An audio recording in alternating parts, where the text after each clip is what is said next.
దేవుడు అడిగాడండి ఇవన్నీ? నువ్వు మోకాళ్ళ మీద రాళ్లు గుచ్చుకుంటూ రక్తం కారుకుంటూ నా గుడికి రావాలని అడిగాడు ఆయన? అలా అడిగాడా? అసలు అలాంటి కష్టమైన టాస్క్లేం పెట్టలేదు ఆయన.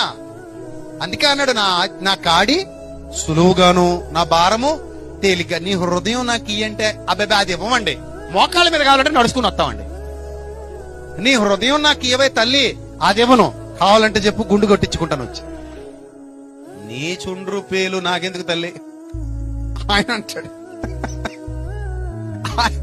ఆయన అంటాడు, అమ్మ సరిగ్గా తలస్నానం చేస్తావు నువ్వు వారానికి ఒకసారి కూడాను. ఈ చుండ్రు ఈ పేలు నా కట్టుకొచ్చి నాకేమిస్తావు?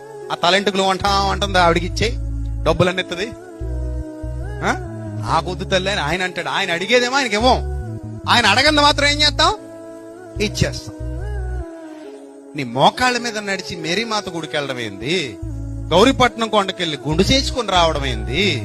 ఇవన్నీ దేవుడు అడిగాడా నిన్ను? ఇవన్నీ అడిగాడా దేవుడు నిన్ను? మరేం అడిగాడు నిన్ను? అదేగా, హృదయంలో చోటిస్తే ఆరాధన అక్కడ జరిగితే నువ్వు ఒక వెలుగుతున్న దీపానివి, నువ్వు ఒక మదర్ తెరీసా ఎలా ఉంటావు అప్పుడు.